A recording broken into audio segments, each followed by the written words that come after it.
Olá, pessoal, tudo bem?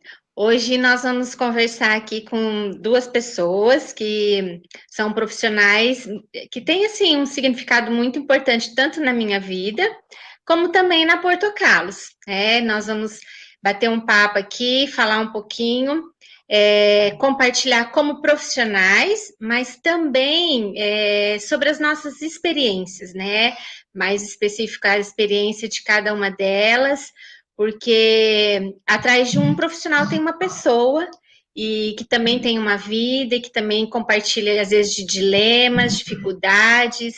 E então essa é a nossa proposta de hoje, tá? Até eu estava pensando, sabe, o Su e Eric, daqui a pouco vocês já vão se apresentar, mas é o início, né? Nós estamos iniciando aqui um novo projeto e achei até interessante iniciar com vocês, né? Porque vocês duas têm caminhado bastante tempo já comigo e vão aceitando essas doiduras que vai surgindo na minha mente, né? Então, esse é mais um projeto que nós estamos iniciando para levar conhecimento aos pais e aos profissionais também da área da educação e, de alguma forma, tentar contribuir com a formação das crianças, né? Eu vou deixar elas se apresentarem, e depois a gente começa aí o nosso bate-papo, tá bom? Vai lá, Su, pode se apresentar. Oi, boa noite. Meu nome é Suzane. Eu sou letrista, eu sou formada em letras português e francês. Trabalho com educação infantil já vai fazer 20 anos. Ai, as minhas cutis. Eu estou na Porto Carlos já faz 5 anos e eu adoro trabalhar lá. Eu trabalho dentro da minha área, que é a alfabetização. E além de professora, eu também sou mãe. Sou mãe de um menininho que tem 3 anos e 2 meses. Isso aí. Érica, pode se apresentar para a gente. Boa noite, pessoal, tudo bem? Bom, então eu sou a Érica, né? Pro Érica, sou formada em pedagogia, sou pedagoga já há 13 anos, né? Trabalho com educação infantil já tem 10, né? 10 anos desses 14 anos. Tenho uma especialização em educação especial, né? Mas nunca trabalhei nessa área, unicamente nessa área, né? Sempre com educação infantil. Que é hoje o que eu amo fazer, né? Ajudar as crianças aí a crescerem, a se desenvolverem, né? Contribuir com a formação delas. Sou mãe também de 2 meninas, uma de 9 e uma de 1 ano e 7 meses. E aí a gente vai se aventurando nesse desafio, né, de ser pedagoga e mãe. E eu acho que as duas funções se completam de forma, né, maravilhosa. Acho que pode contribuir muito a gente ter essa formação e ter essa experiência, né, com crianças e depois aplicar isso, né, na maternidade. É muito bom, né? Legal. Não estava no nosso script, mas né, a gente vai ter que fugir um pouquinho. Pegando esse gancho aí que você falou, né? A Érica, Su, vocês notam diferença, já que vocês também estão na profissão há bastante tempo, vocês notam diferença na prática de vocês de antes de ser mãe e depois de ser mãe? Com certeza. Eu Bastante, acho né? que a maternidade traz muito conhecimento também para gente e um autoconhecimento. Antes de ser mãe, tinha habilidades que eu não sabia que tinha.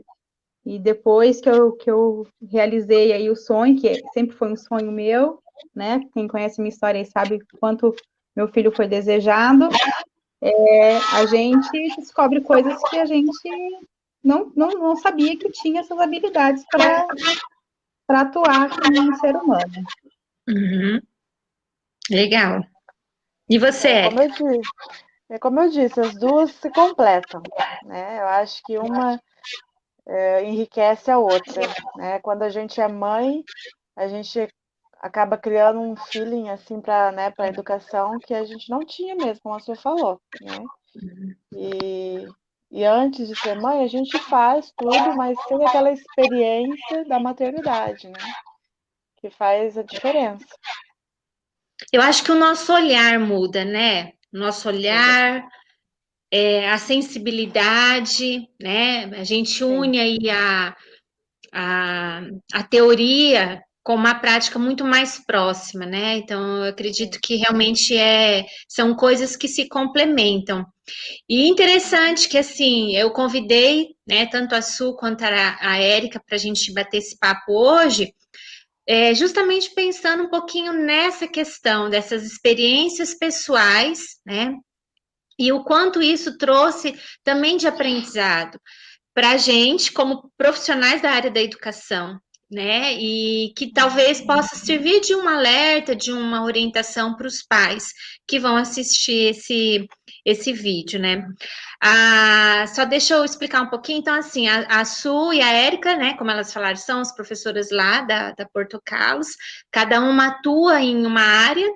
Então, a Su está mais para essa área da oralidade, da alfabetização, porque a gente não tem essa responsabilidade como, né, de alfabetizar a criança na educação infantil, mas de preparar ela para a alfabetização, né?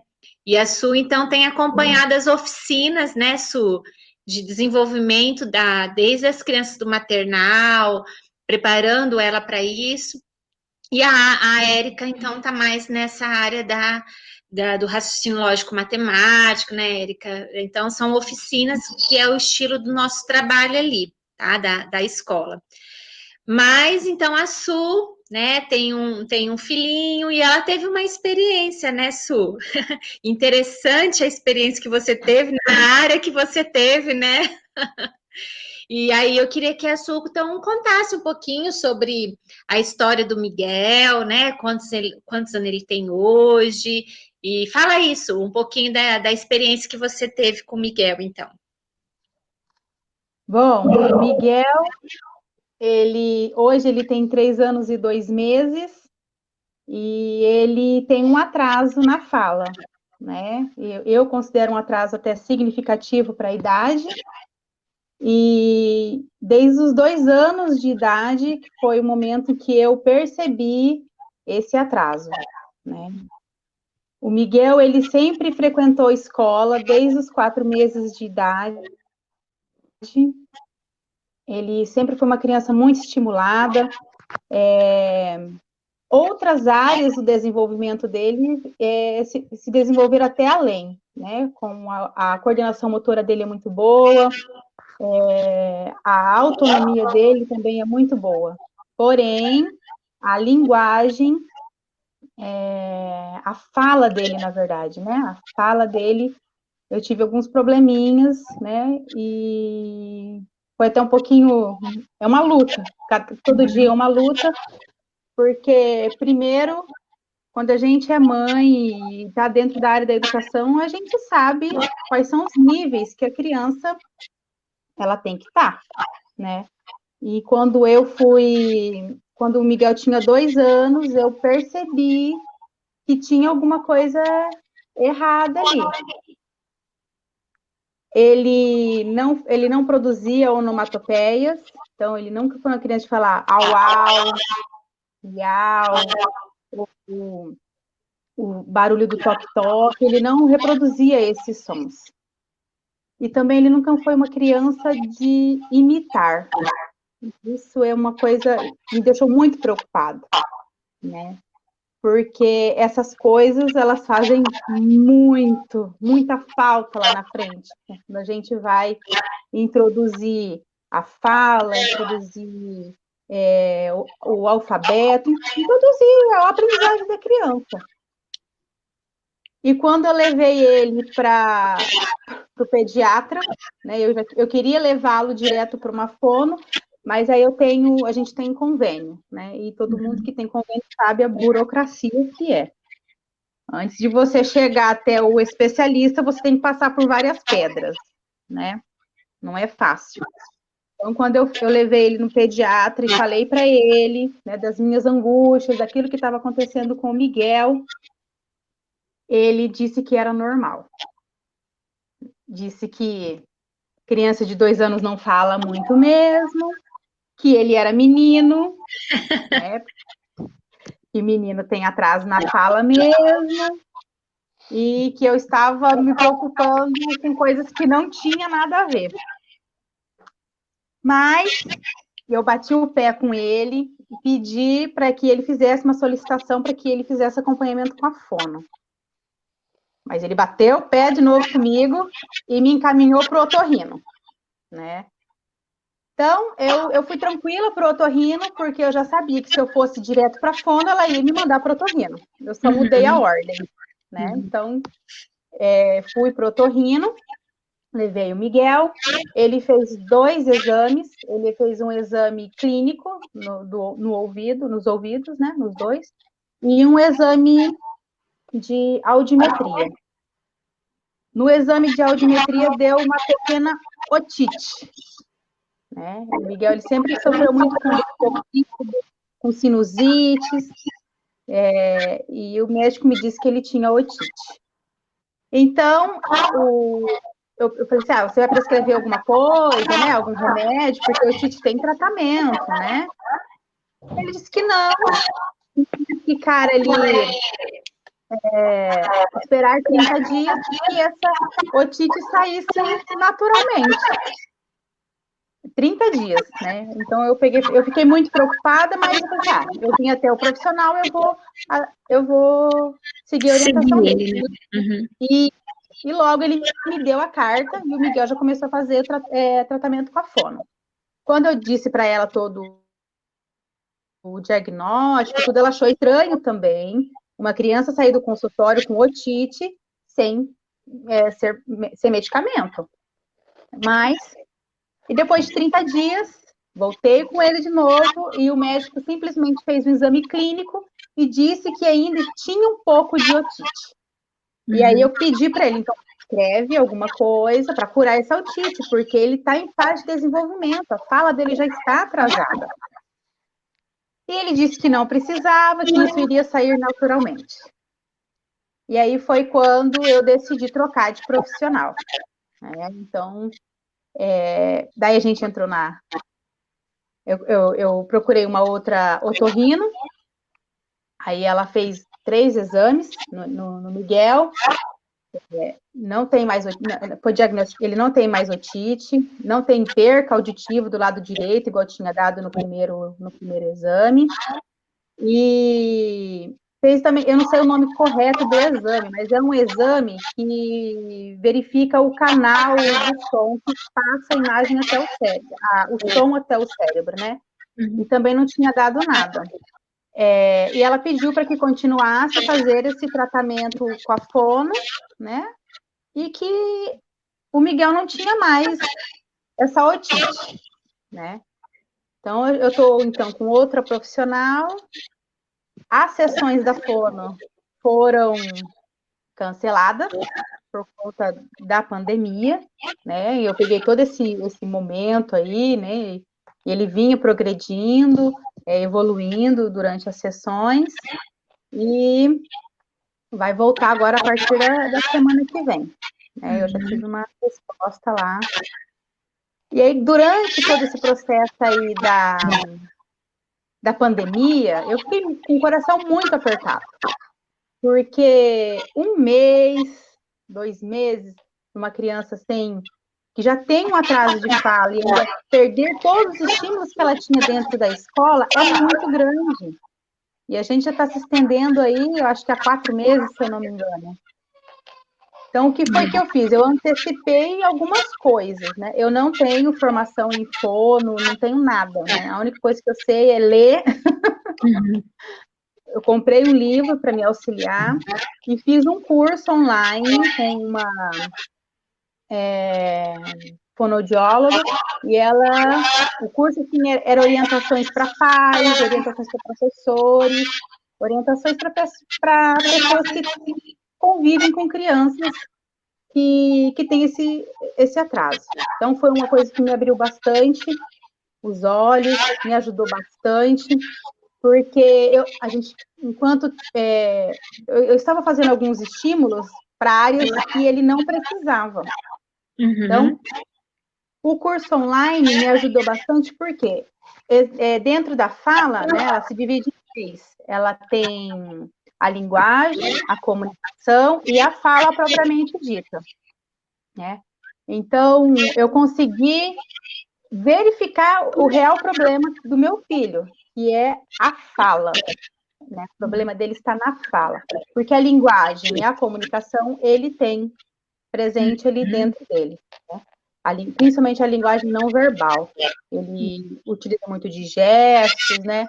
A autonomia dele, que ele tem, também me prejudica bastante, porque ele não é uma criança que pede as coisas, é uma criança que vai lá e faz por ele. Então, isso aí é um obstáculo que eu tenho todo dia. Então, se ele quer maçã, ele vai lá, sobe na cadeira, cata a maçã e pega. Ele quer alguma coisa da geladeira, ele abre a geladeira, pega. Então, aquilo que ele quer, ele vai lá e pega. Consegue resolver, né? Aí o pessoal fala, tira da vista dele. Mas aí, aquilo que não está na vista dele, ele vai olhar para outra coisa. Né? Então, eu resolvo um problema, crio outro. Sim. Ô, Su, então, interessante que, assim, você conseguiu, claro, né, como profissional da área da educação, essa experiência toda que você também já teve com as crianças, você começou, te chamou atenção atrás, porque muitas vezes os pais demora, né? E justamente porque às vezes vai num profissional e ele tem essa fala, tá dentro da idade, né? É menino, né? Isso tá certo, pode ser, realmente, a gente sabe, né, pela própria experiência, os meninos parece que demoram um pouco mais, e agora eu acredito muito no feeling da mãe. Eu acredito muito nesse dom que a mãe tem de perceber algumas coisas, né? E você também levou em consideração o fato dele já estar na escola, né? Desde os 4 meses. Ele estudava que período, Su? Ele estudava meio período, ele estudava integral? Qual era o período que ele estava na escola? Ele sempre estudou o dia inteiro, o período integral. Né? Porque são coisas que nós temos que ir avaliando ao observar uma criança. Ela estava inserida num ambiente de estímulo, né? Então, a gente tem que ir entendendo esse cenário que a criança também está, né? E você consegue perceber, assim, nesse panorama todo, né? Até você chegar realmente aos exames e tudo mais. A escola, ela teve alguma contribuição para você nesse percurso, nesse período? Teve bastante, porque, igual eu falei, a criança, ela tem várias áreas para serem desenvolvidas, né? Não somente a fala, mas também tem o cognitivo, tem o motor, tem a socialização.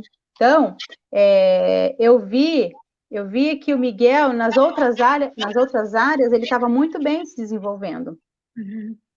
E observar crianças da faixa etária dele cantando, né?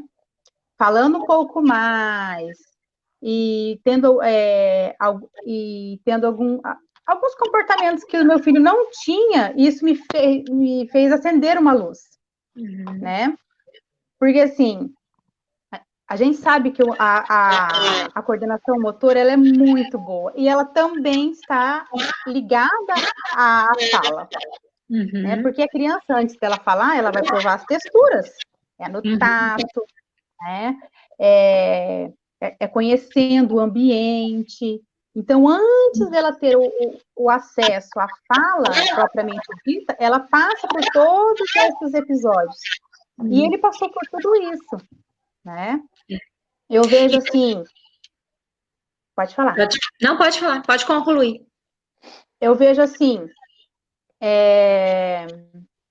eu tive vários feedbacks também, né? Não somente o meu olhar como mãe, mas também o olhar das outras profissionais que atendiam ele, né? E o feedback era sempre assim, Su, ele faz tudo sozinho, ele é muito independente, coisas que eu já sabia, né? Mas assim, só que ele não pede para alguma coisa, ele vai lá e pega, não canta, ele não canta. Então, teve algumas coisas que eu tive um feedback e que aquilo que eu suspeitava, né, eu consegui concluir. Então, foi por isso que quando eu levei ele para o pediatra e ele me disse aquilo, eu bati o pé, né, porque tinha visão, tinham outras pessoas que Sim. acompanhavam meu filho que estavam falando a mesma coisa, né? E pessoas que conhecia ele, né? Que tinham uma vivência com ele, né? Diferente de um profissional, a gente respeita muito, né? Eu acredito que cada profissional tem a sua relevância em ajudar no diagnóstico de uma criança, mas eu acho que a gente também tem que aprender a levar em consideração o que os outros profissionais dizem, né? O que diz o pedagogo? O que diz a professora que está lá com ele o dia inteiro, né? Ouvindo ele.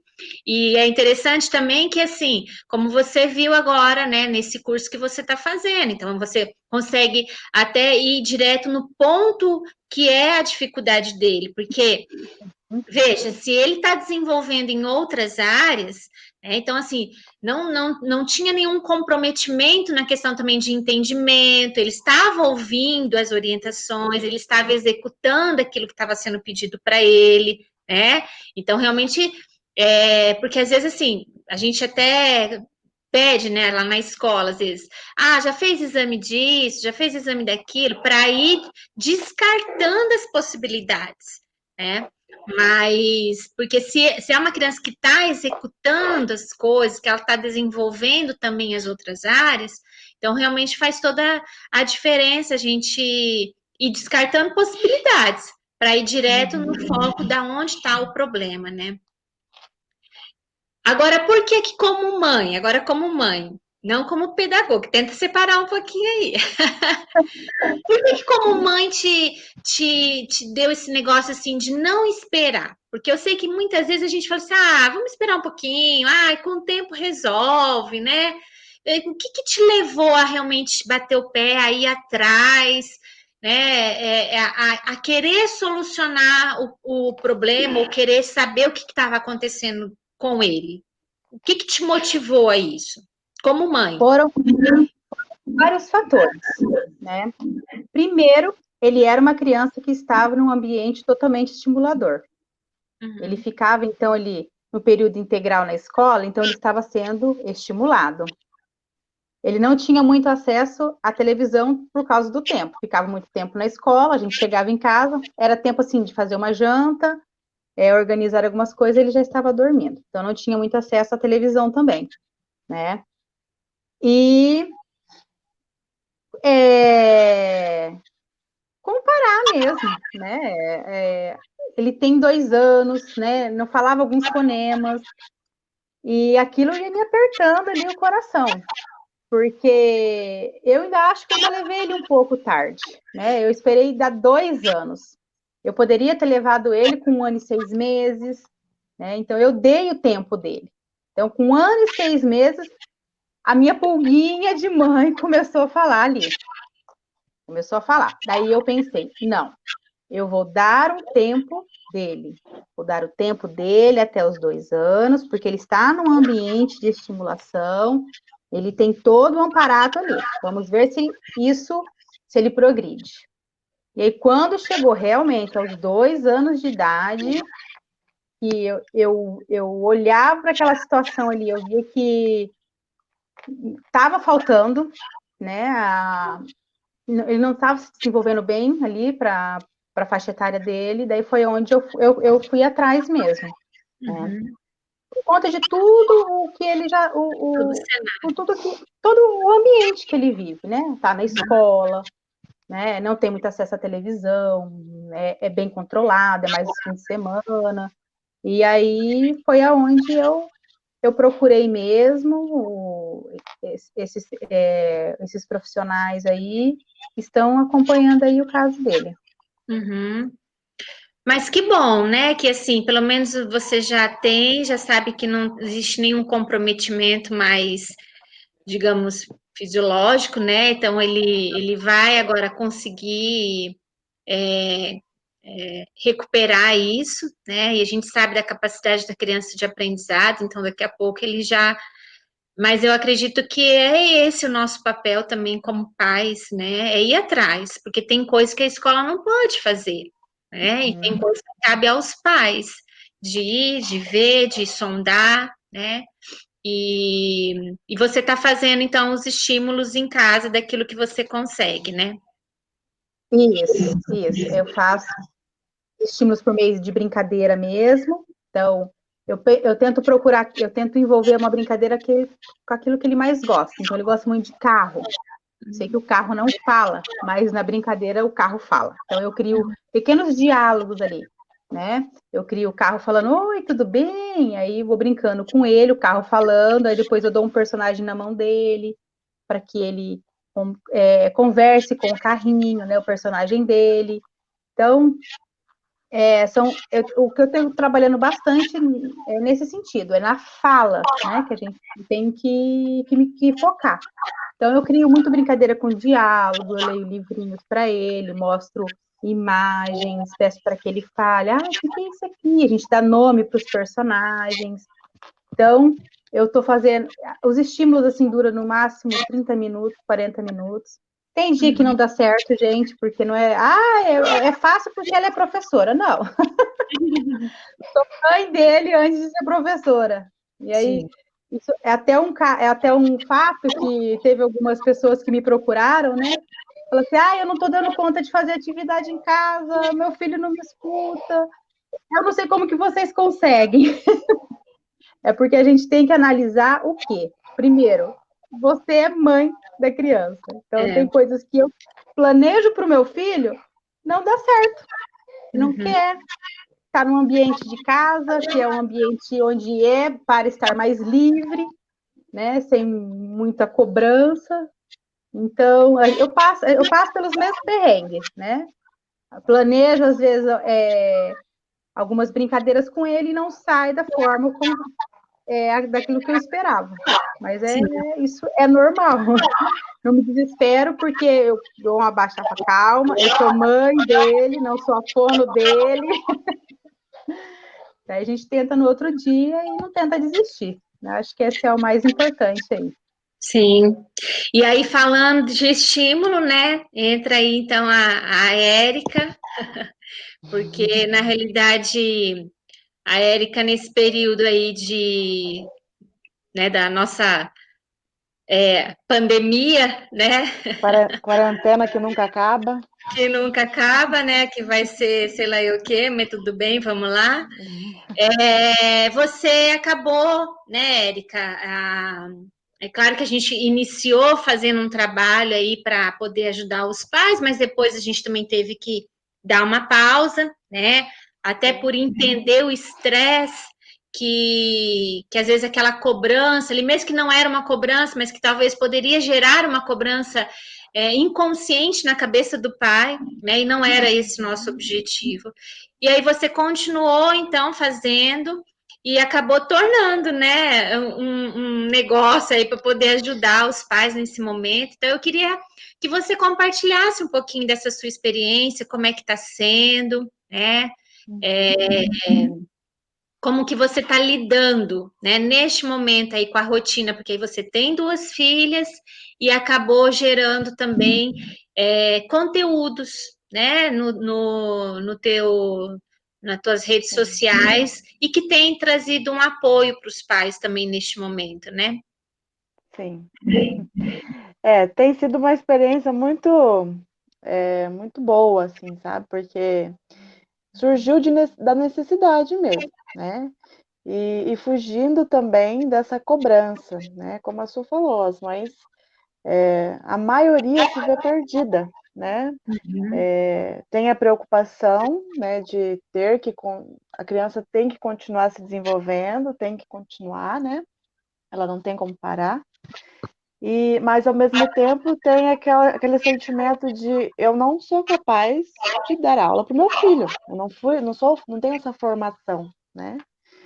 Então, o objetivo, né, que eu dei continuidade a isso foi justamente por isso, para tentar mostrar para a mãe que é possível sim, né, fazer brincadeiras de forma simples, usando coisas mais simples ainda, né, e estar estimulando a criança, né, sem ter a cobrança de que tenho que fazer todos os dias, que tem que ser perfeito, que tem que dar tudo certo, Tem que sair do né? jeitinho que a Pro gravou lá, né? Não. E nem a gente, quando professora, quando planeja alguma coisa em sala de aula, não sai perfeito, né? Quem dirá a mãe que não tem essa formação, né? Então, é um apoio mesmo para os pais, né?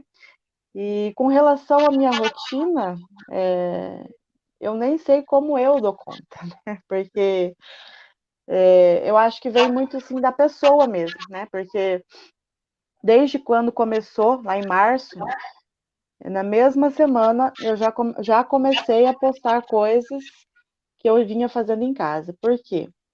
Mais uma vez a gente pensa lá, né, na formação. A minha formação me traz essa preocupação, né? Eles vão ter tempo para recuperar isso? Claro que vão. Mas aí a gente perde esse momento em que a criança está mais aberta a esses aprendizados, né? Sim. A criança ela vai continuar se desenvolvendo, mas ela precisa de um apoio, de uma supervisão, de um auxílio, né? Então, era essa a preocupação que eu tinha com as minhas filhas, aí como mãe, né? E o que me ajudou muito foi ter essa formação de pedagoga e ter essa experiência já com crianças, né? Que já vem lá atrás. Então, foi então que eu... E aí eu fui, assim, lá no início eu tinha... Aí a gente também tem um outro lado, né? Que a gente aprende com os erros, né? Então, eu quis colocar uma rotina muito fixa, por exemplo, a minha filha mais velha, ela tem, né, aulas, trabalhos para entregar, com 9 anos já tem essa obrigação, né, de estar fazendo ali as atividades. Então, eu quis colocar para ela uma rotina para ela conseguir dar conta, né? Mas ao longo do tempo fui vendo que não há necessidade disso, né, para ela. Então, a rotina que eu criei lá em março para elas, né, já não é a mesma de hoje, porque eu fui vendo que a necessidade que elas tinham eram outras, muitas vezes, e eu também, né? Então, para não me desgastar, para não desgastar ela, não tornar ali um ambiente, né, muito uma luta ali, né? Então, eu fui Pesado, né? alterando, pesado. Então, aí eu fui adaptando, né? E uma das coisas que, né, me faz dizer hoje, né, como que eu consigo dar conta? É a rotina, né? Então, eu sou uma pessoa que preciso de rotina.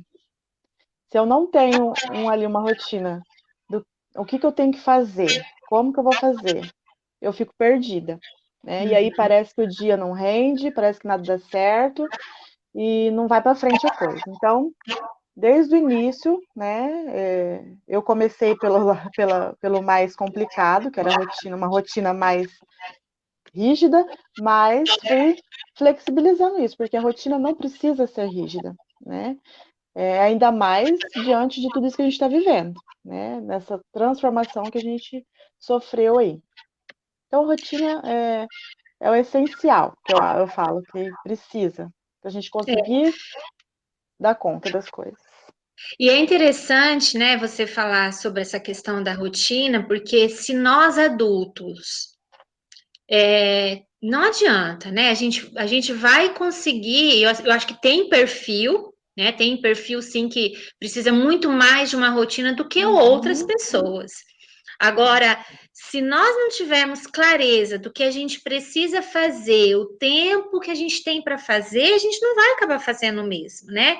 Então, se nós adultos já temos essa dificuldade, às vezes, de executar as coisas ou de fazer algumas coisas, se não tivermos uma rotina, né? Imagina a criança, né? Então, por isso que a gente sempre fala na educação infantil a importância da rotina para a criança.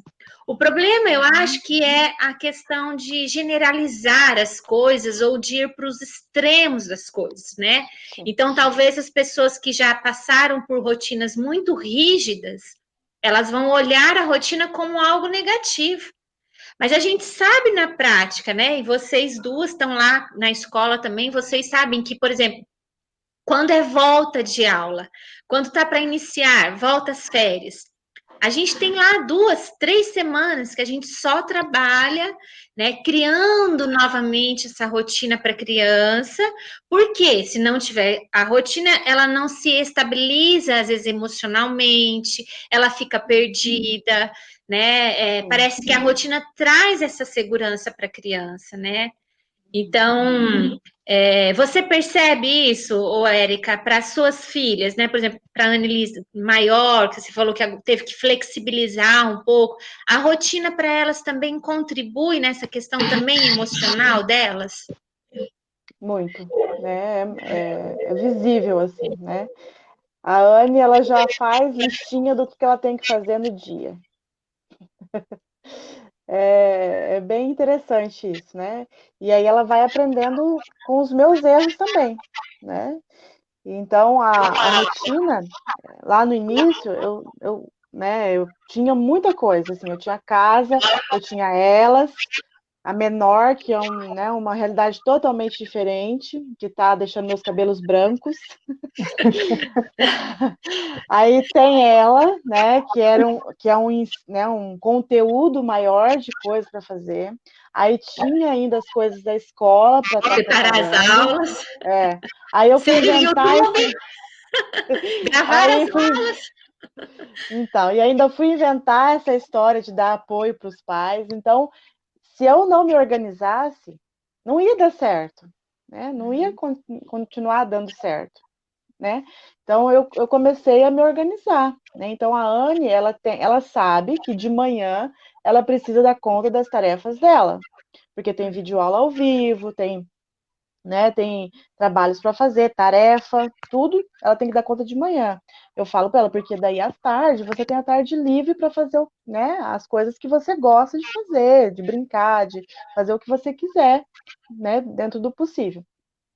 E a outra, né, a Ana Clara, eu já tenho que dar uma atenção para ela maior, porque ela está na fase de quer a gente perto. Ela só faz as coisas se a gente estiver perto. Aí tá na fase do tudo chora, tudo grita, faz birra, né? Então eu tenho que dar essa atenção para ela. Então a minha manhã fica dividida nisso, né?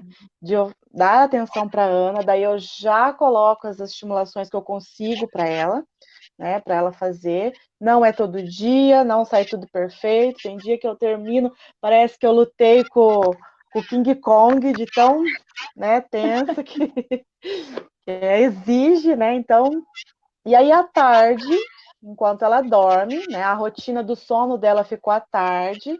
É o momento que eu tenho para fazer as minhas coisas, para fazer alguma coisa de casa que eu quero fazer, para dar atenção para a Annelise, numa outra realidade, né, conversar, brincar com alguma coisa também, fazer uma coisa para a Anne, que é maior. Né? Então, eu preciso ter essa rotina clara na minha cabeça, mas ao mesmo tempo eu tenho que ter claro que eu não preciso dar conta de tudo, eu não sou, né, uma heroína que vai conseguir fazer tudo perfeito, tudo do jeito que tem que ser, né? Então, eu acho que tem que ter essas duas coisas, senão a gente vai para os extremos, né? Sim. Eu preciso fazer isso, de qualquer forma eu tenho que fazer isso, né?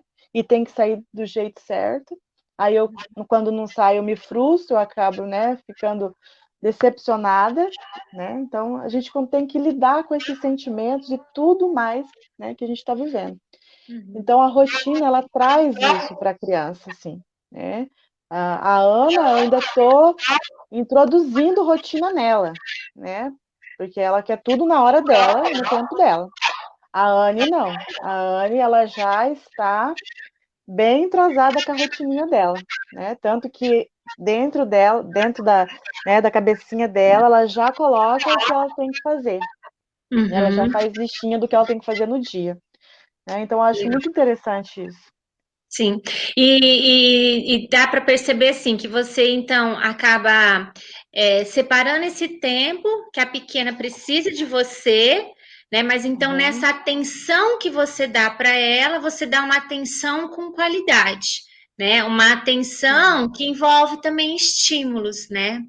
Sim. E porque muitas vezes os pais ficam perdidos, né? A criança ela tem um gás enorme, ainda mais dependendo da idade que ela tá.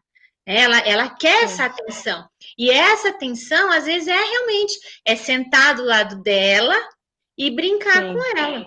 E nessa brincadeira, a gente pode falar com propriedade, né? Porque é o jeito que nós fazemos lá na escola, e nessa brincadeira a gente estimula. Nessa brincadeira existe diversão, existe atenção e existe estímulos, né? Que é onde ela pode ir se desenvolvendo.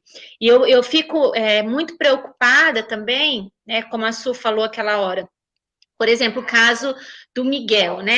Que está tendo uma necessidade agora de um estímulo específico por conta de um atraso, né? Ainda que nós sabemos que ele está num período em que, né, daqui a pouco realmente a gente sabe que vai acontecer, que ele vai resolver.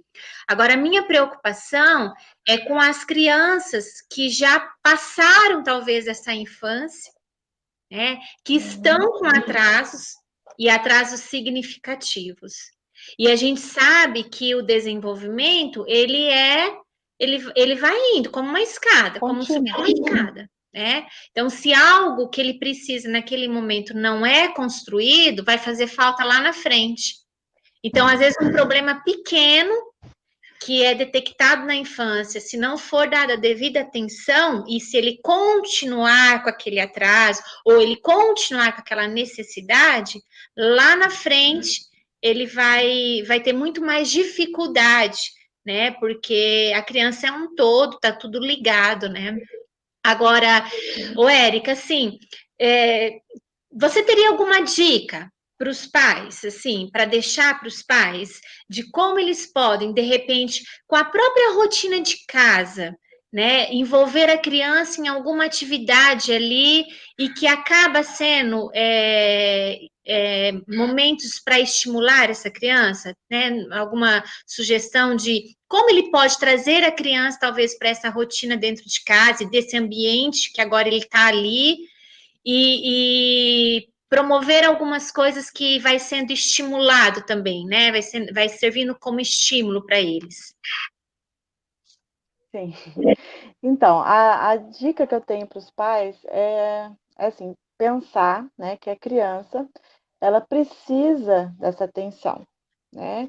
Então, a gente precisa dar conta de, no meio, né, da semana, do dia, a hora que você conseguir sentar com ela e fazer isso, porque não está acontecendo na escola.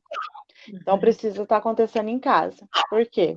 Igual você falou, crianças que já apresentam dificuldades, atrasos, não estão tendo. E a gente sabe na escola que, às vezes, em 6 meses, 3, 4 meses, a criança avança no estalo, né? E aí, nesse período, ela está em casa, né? Passando por tudo isso que está passando, nessa realidade dos pais, por estresse, sem estímulos. Então, o pai tem que ter em mente isso, que ele, né, ele precisa incluir isso na rotina dele, né? Porque é uma De alguma necessidade, forma. né? É uma necessidade do filho dele, né? Dos filhos. Então, e não, é como eu falei, né? Não é uma coisa rígida que precisa acontecer naquele momento. Mas distribui dentro da sua semana momentos em que isso vai acontecer, né? Por exemplo, trazer a criança para perto de você no momento que você está fazendo alguma coisa na cozinha, já dá para ela esses objetos que ela pode brincar ali, né? A mãe ou o pai vai cozinhar na cozinha, já traz a criança para perto, brinca um pouquinho ali com ela, mostra como que faz, né? Com macarrão, com canudos, com produtos que adequados para a criança, que dá para estímulo. E brinca um pouquinho e aí vai fazer, né? Vai fazer o que tem que fazer, mas sempre conversando, tendo esse contato com a criança. Porque também vai de muito da idade da criança, da necessidade dela, né? Cada idade a criança apresenta uma necessidade. Na minha realidade, a Ana, ela precisa muito que eu esteja perto dela, né? Então, eu dou atenção para ela, até porque eu preciso ensinar ela a brincar, preciso ensinar ela a, né, mexer com aquilo que ela está tendo ali e já se desenvolver, mas eu também preciso fazer outras coisas. Então, eu preciso tentar unir isso, tá? Então, a dica é ter isso em mente, que a criança precisa desse estímulo o mínimo possível, né? Precisa desse tempo, dessa atenção para ela, para que não se perca esse tempo, né, em que ela Sim. está em casa, tá? E aí criando essas estratégias, tá? E aí eu tenho dado várias dicas, né, que são brincadeiras simples que dá para fazer, questão rápida, né, 10 minutinhos, porque é o tempo de atenção deles, né? Então você faz ali, vai alternando, Uhum. faz um pouquinho, fica ali.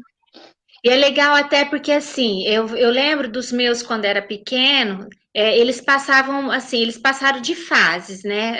Parece jogo de joguinho, né? Pula fase. Aham, Então, assim, no primeiro momento, eles vão ter essa necessidade da gente sentar realmente e de ficar ali. Mas daqui a pouco, numa mesma brincadeira que a gente fez ali do ladinho deles, num outro momento que a gente retorna essa brincadeira, a gente só vai dando as direção e eles vão executando.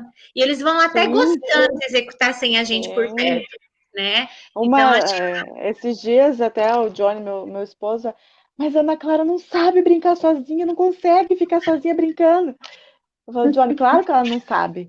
Você tem que ensinar ela a é. brincar sozinha. Ela quer Uhum, atenção, né? Agora, a gente precisa ensinar ela a brincar para que daqui um pouco ela já comece a brincar sozinha, né? Ela está sim, chegando nessa idade é. de Eu brincar acho que sozinha. talvez, quem sabe a gente pode marcar, né, assim, uma outra live de gravação, Uhum. gravação de live, sei lá eu como que nós vamos chamar isso, mas e a gente pode trazer estratégias, né, para os pais, Uhum. de as rotinas que a gente executa dentro de casa, como a gente pode envolver as crianças nessas rotinas e que acaba sendo estímulos, né? Porque tem várias Sim. coisas e com E certeza a rotina de casa é, né, ela já colocar a mesa, limpar, né, limpar alguma coisa, isso é essencial para a criança. A criança precisa dessa autonomia, né? Ela Uhum, precisa aprender. O problema é que hoje, às vezes, na correria, a gente faz por elas, ou porque não precisa, porque tem outra pessoa para fazer, né? Mas isso vai fazer falta para elas lá na frente. Elas precisam sim. aprender, né? Uhum, E é essencial. E a autonomia, né? A gente sabe que a autonomia, a rotina, é essencial para o aprendizado, em uhum, tudo, né? sim. Então, Eu acho que a gente pode, já vou deixar gravado aqui no vídeo, o próprio convite para vocês, que aí vocês ficam meio assim de falar não. ah, Mas eu acho que é um Quem tema deu muito tempo. interessante, né? Para a gente uhum, talvez marcar um outro dia e trazer essas sugestões. E até porque, sabe, Érica, eu vejo assim, o ser humano parece que ele tem não sei, tá dentro dele querer complicar as coisas que deveriam ser simples, sim, né? Existem muitas coisas que são simples de fazer, mas a gente às vezes não dá valor. A gente dá valor naquele brinquedo caro que a gente compra lá fora e que talvez não vai ter tanta significância como, por exemplo, ajudar o pai e a mãe a colocar a mesa, né? sim. Que Preparar um próprio lanche. preparar o próprio lanche. Então, acho que fica aí, vamos deixar esse gostinho aí nos pais, né? Que nós vamos preparar uma nova gravação com essas dicas, né? Eu acho que a gente já pode encerrar. Eu sei que são assuntos, né, que poderíamos contar aqui por muito tempo, mas eu acho que é importante a gente começar falando das nossas experiências pessoais, né? Porque, como eu falei, acho que atrás de cada profissional também tem uma vida, também tem a sua rotina, também tem seus dilemas, né? E aí a gente pode compartilhar para deixar aí, né? Sim. De orientação para aqueles que servir. Eu não sei, Su, Érica, vocês querem falar mais alguma coisa, se despedir para a gente já encerrando esse momento? Eu só Bom, tinha quero mais uma agradecer. dica. Você tem falar. mais um? Pode falar. Nossa, É eu que acabei. muitas vezes a gente faz comparação, tá? Uhum. Para a gente conseguir dar conta do que a gente tem para fazer, a gente tem que fugir desse sentimento de comparação, tá? Porque a minha vida é totalmente diferente da do outro, né? A minha Aham. realidade é outra. Eu posso aprender com os erros do outro, com os meus erros, mas não ficar com essa comparação, né? Sim. Porque hoje a gente tem aí as redes sociais que mostram, né? Se for ver lá, nossa, a Érica faz um monte de coisa, né? Uhum. Mas os bastidores só eu que sei, né? Sim. Né? Então, até por isso eu não optei por mostrar o dia a dia, né? Uhum. Porque o meu foco mesmo é dar sugestão para os pais, Uhum. dicas, ajuda, né? E não mostrar no meu dia a dia como que é. Então, Uhum. por quê? Porque eu não quero causar mais isso, uma comparação, né? É. Porque quando eu vejo uma outra pessoa, né? Eu sigo um monte de gente lá também que, nossa, posta coisas maravilhosas, né? Mas não dá para comparar, porque ela tem uma vida dela e eu tenho a minha, né? Então a gente não Sim. pode. Aí, se a gente cai nisso, a gente, né, entra naqueles sentimentos de frustração, Frustração, né? de que não, eu não consigo, eu não dou conta, né? Então, mas você tem que fazer o que é necessário para a sua realidade, né? Sim. Então, eu acho que essas duas dicas né, que eu dei são a base, assim, para você conseguir levar adiante toda essa realidade que nós estamos vivendo, né? Lidar com ela. É isso. É isso mesmo. Su. É isso. Bom, eu quero agradecer aí o convite, né? Surgindo mais ideias, mais temas, pode chamar que eu topo. E é isso mesmo, né? É isso que a gente falou, que por trás de todo profissional existe uma pessoa que tem frustrações, tem seus dilemas, suas angústias. Isso que você também falou, Érica, cabe muito bem dentro da nossa realidade hoje, que é comparar a vida social por meio das redes. É. Lá parece perfeito, né? Tudo muito Uhum. lindo, e aí a gente acaba vivendo nesse círculo aí, né? Por que lá na vida dela dá, na minha não dá? Eu acho que são grandes reflexões que a gente tem que fazer, né? Porque precisamos ter esse olhar, né? Essa autoavaliação e também enxergar além daquilo que as imagens estão nos mostrando, né? Eu Uhum. quero agradecer, Gi, pela essa oportunidade.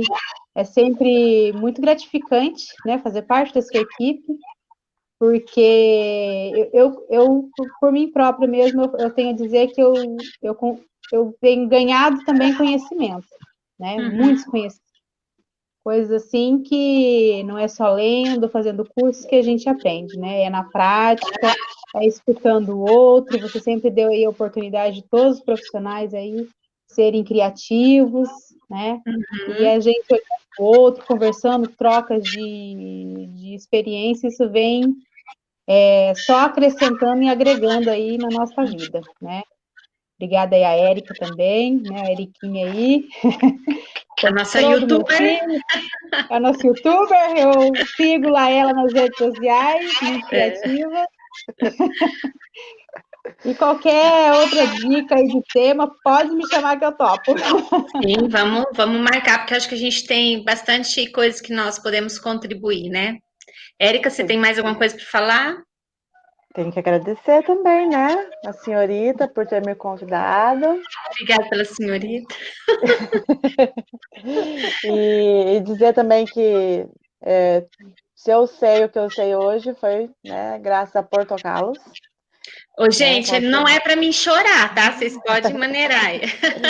porque lá, assim, eu já tinha trabalhado pouquíssimo tempo em outra escola, mas foi lá onde eu passei a maior parte desses 13 anos, né? Então, 10 anos. É tão bom que eu saí e voltei, né? Então, É isso aí. então eu só tenho a agradecer, né? E se hoje eu posso ajudar outras pessoas, no mínimo que eu posso, né? graças a Portocalos, na representação de Gisele, né? Seu irmão Gilson também, que me ensinou muito, e de todas as crianças que passaram por lá, por mim, né? Que me ajudaram a aprender muito com isso. Então, E também topo. Outra loucurinha sua. Isso aí. Vamos Pra sim, estar aqui de novo. Na realidade, eu que agradeço vocês, né? Vocês duas sempre são assim, topa tudo, né? E eu acho que realmente, que bom que estamos começando esse projeto com vocês, né? Que fazem parte lá da equipe. Vocês sabem que eu sempre tive esse olhar, né, de realmente levar o conhecimento também para os pais, porque eu acredito que quando a família e a escola trabalham junto, o resultado é muito melhor, né? E a gente realmente aprende, né? A gente aprende a ouvir o outro, a gente aprende com os olhares do outro, e só tem a nos contribuir, né? Então, realmente, as contribuições, né? Porque a Su fala da experiência dela, do filho, a Érica fala da experiência dela, são experiências diferentes, né? E que se complementam, porque nós estamos focadas no desenvolvimento da criança. E olhar a criança é olhar para aquilo que a criança precisa, e não para aquilo que eu quero. Porque muitas vezes eu quero fazer uma coisa, mas é o que a criança precisa, né? A criança é um ser. A criança, ela precisa também ser respeitada na infância e dentro daquilo que ela precisa. Então, com certeza, nós vamos sim fazer outros, com outros temas, né? E aí eu quero deixar até nós vamos compartilhar esse vídeo, né, para os pais. Quero deixar aqui, pai, se está sendo significativo para você, tudo isso que a gente falou, se contribuiu.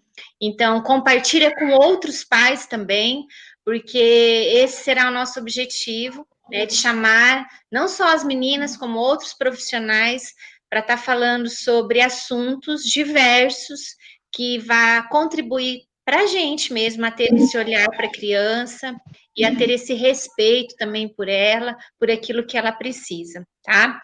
Então, meninas, muito obrigada, né, mais uma vez, e obrigada a vocês, pais, que vão assistir esse vídeo, e não deixe de compartilhar, não deixe também de deixar o seu comentário, de repente até de outros assuntos que vocês têm interesse, né, e aí a gente pode estar contribuindo para vocês, não só para esse período, né? Mas para o conhecimento que a gente tem sobre a criança, ok? Então é isso, meninas. Muito obrigada, paz, e até mais. Até mais. Tchau, tchau.